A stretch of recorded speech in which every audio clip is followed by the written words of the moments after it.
बहुत समय पहले एक सुंदर रानी खिड़की के पास बैठी सिलाई कर रही थी। बर्फ गिर रही थी। अचानक उसकी उंगली में सुई चुभ गई। बर्फ पर 3 बूंदें खून की गिरी। रानी ने सोचा, काश मेरी एक बेटी हो, जिसकी त्वचा बर्फ जैसी गोरी, होंठ गुलाब जैसे लाल और बाल आबनूस जैसे काले हों। कुछ समय बाद उसकी इच्छा पूरी हुई। एक राजकुमारी जन्मी। उसका नाम रखा गया स्नो वाइट। लेकिन किस्मत को कुछ और ही मंजूर था। रानी का निधन हो गया और राजा ने दूसरी शादी कर ली। नई रानी सुंदर थी, पर बहुत घमंडी और क्रूर भी।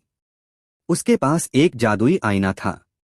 वह रोज उससे पूछती, जादुई आईना बता, इस दुनिया में सबसे सुंदर कौन है?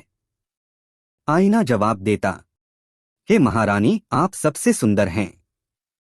लेकिन जैसे जैसे स्नो वाइट बड़ी होने लगी, उसकी सुंदरता सबको लुभाने लगी। एक दिन आईना बोला, महारानी, आप सुंदर हैं, लेकिन स्नो वाइट आपसे कहीं ज्यादा सुंदर है। रानी जल गई। उसने एक शिकारी को आदेश दिया, इस लड़की को जंगल में ले जाकर मार डालो।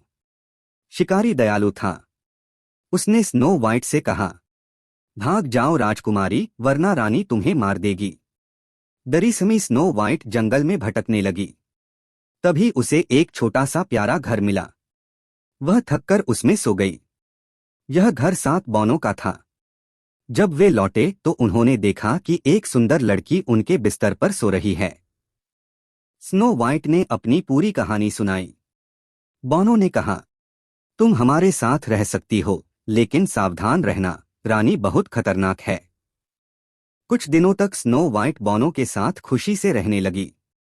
लेकिन रानी को जब आईने से पता चला कि स्नो वाइट अब भी जीवित है, तो उसने भेष बदलकर 3 बार उसे मारने की कोशिश की। पहली बार कसकर डोरी बांधकर उसका दम घोंटने की कोशिश, दूसरी बार जहरीली कंघी और तीसरी बार जहरीला सेब। सेब खाते ही स्नो वाइट गहरी नींद में चली गई। बौनों ने समझा कि वह मर गई है। उन्होंने उसे कांच के ताबूत में रखा और रोते रहे।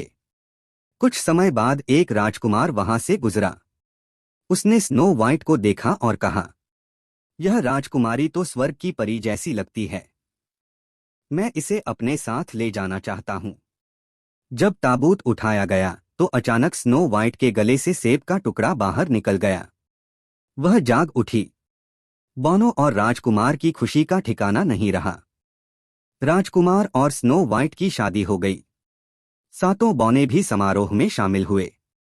और रानी, उसकी चालाकी और ईर्ष्या हमेशा के लिए हार गई। सच्चाई यह है, बुराई कितनी भी ताकतवर क्यों न हो, अच्छाई और मासूमियत हमेशा जीतती है। दोस्तों, यह थी स्नो वाइट और 7 बौनों की जादुई कहानी। अगर आपको यह कहानी पसंद आई हो तो वीडियो को लाइक करें, चैनल को सब्सक्राइब करें और घंटी का बटन दबाएं, ताकि अगली कहानी आप सबसे पहले सुन सकें।